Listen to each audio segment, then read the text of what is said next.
फिर कैसा लगा मेरा जायका आप सबको? हमें क्या पता कि हम 3 सालों से गड़ा खा रहे हैं।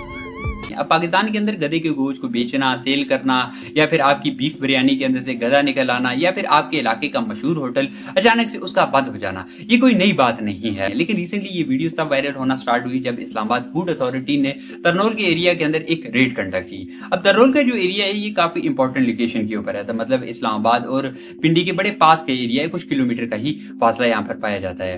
अब तरनौल के एरिया के अंदर एक फार्म हाउस था जहाँ पर ये रेड कंडक्ट की गई, और इस रेड के अंदर उन्हें 1000 किलो गधे का गोश्त और 50 जिंदा गधे वहां पर पाए गए। साथ में ये कहा जा रहा था कि ये गोश्त उन गधों का है जो कभी कभार यहाँ पर मर जाते हैं, जो कि एक झूठी बात थी। साथ में वो जो गोश्त वहां पर पाया गया, वहां पर उसकी जो पैकेजिंग थी वो इतने नफीस तरीके से, इतने अच्छे तरीके से की गई थी, जैसे लग रहा था कि ये गोश्त जो है वो किसी फॉरेन कंट्री के अंदर एक्सपोर्ट किया जाना था, या फिर इस्लामाबाद के अंदर किसी फॉरेनर को बेचा जाना था। अब इस रेड के अंदर जितने भी लोग वहां पर मौजूद थे उन्हें अरेस्ट कर लिया गया। उसके अंदर एक फॉरेनर भी मौजूद था जो कि किसी बाहर की कंट्री का रहने वाला आदमी था, लेकिन उसके पास कौन सी सिटीजनशिप थी ये नहीं अभी तक बताया गया। और साथ में पिछले कई टाइम से वो इसी एरिया के अंदर रह रहा था और वो ये काम पिछले कई टाइम से कर रहा था, और लोकल जो लोग भी इसके अंदर इन्वॉल्व थे उनको भी अभी अरेस्ट करने के लिए कोशिशें की जा रही हैं, और फूड अथॉरिटी ने इनके खिलाफ एक FIR भी लॉन्च कर दी गई है। ये कोई फर्स्ट टाइम नहीं है, इससे पहले 2014 के अंदर लाहौर के अंदर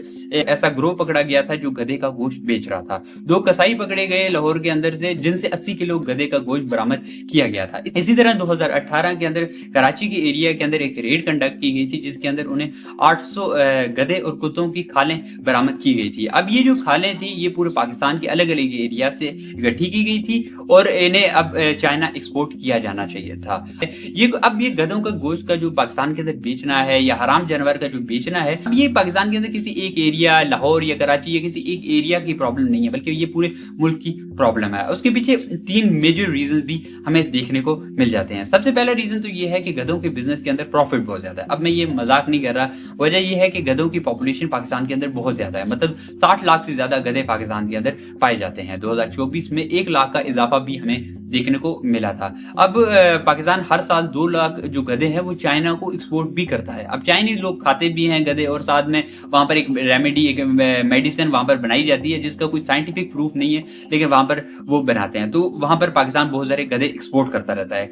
तो इस वजह से गधों की पॉपुलेशन पाकिस्तान में ज्यादा होने की वजह से यहाँ पर उसकी कीमत बहुत ज्यादा कम रहती है। और साथ में जो दूसरे जानवर, जो हलाल जानवर हैं, एक तो वो बहुत सारे एक्सपोर्ट कर दिए जाते हैं मिडिल ईस्ट कंट्रीज के अंदर, कई ईद के लिए रख लिए जाते हैं, तो इसलिए भी उनकी जो है ना कीमतें बहुत ज्यादा रहती हैं। तो इस तरह जो गधे का जो गोश्त है वो आपको 200-300 रुपए में मिल जाता है, जबकि जो दूसरा गोश्त होता है वो आपको 800-1000 रुपए में मिलेगा। तो इसलिए इसके अंदर जो प्रॉफिट लोगों को दिखता है, तो इस प्रॉफिट के चक्कर में लोग इस बिजनेस के अंदर बहुत ज्यादा इन्वॉल्व हो जाते हैं। अब दूसरा रीजन ये है कि हमारे यहाँ जो फूड अथॉरिटी है वो इतनी ज्यादा स्ट्रांग नहीं होती। अब हमारे यहाँ बहुत सारी शॉप्स हैं, बहुत सारे रेस्टोरेंट्स हैं, बहुत सारे होटल हैं। अब उन सब के ऊपर रेड कंडक्ट करना, उन सबको इंस्पेक्शन करना, उन सब की ये काफी ज्यादा मुश्किल हो जाता है, क्योंकि फूड अथॉरिटीज के पास ना तो ज्यादा फंड्स होते हैं और ना ही ज्यादा इनके पास एम्प्लॉयज होते हैं जो इस तरह की रेड कंडक्ट कर सकें। साथ में उनके पास लैब्स भी इतने अच्छे नहीं होते, और लैब्स और टेक्नोलॉजी के अंदर भी ज्यादा हम लोग बहुत पीछे रह जाते हैं, क्योंकि अगर फूड की टेस्टिंग की जाती है तो उसे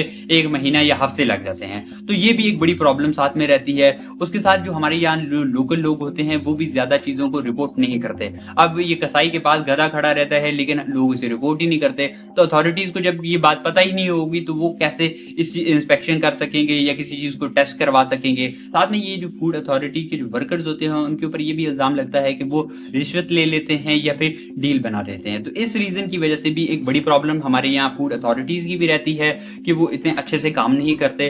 फिर तीसरी चीज ये है कि हमारे यहाँ एक कैपिटलिस्ट माइंडसेट पिछले कई टाइम से डेवलप होता दिख रहा है, जिसमें लोगों को प्रॉफिट कमाना, प्रॉफिट जनरेट करना और यही सब कुछ सिखाया जा रहा है, जिसके अंदर लोग हलाल हराम की तमीज भूलते जा रहे हैं और सिर्फ अपने पैसे कमाने के पीछे लगे हुए हैं। तो ये मेंटालिटी जो लोगों के अंदर पिछले कई टाइम से डेवलप हुए है, तो उसके अंदर से उनसे मॉरल और एथिक्स बिल्कुल दूर रह चुके हैं, बल्कि वो सिर्फ अपने प्रॉफिट के बारे में सोचते हैं। तो ये भी एक बड़ा रीजन बन चुका है। लोगों की लालच भी अब लोगों को हराम काम करने पर मजबूर कर रही है। मतलब साथ में एक और बड़ी प्रॉब्लम ये है कि पाकिस्तान के अंदर लोग इसे ज्यादा सीरियसली नहीं लेते।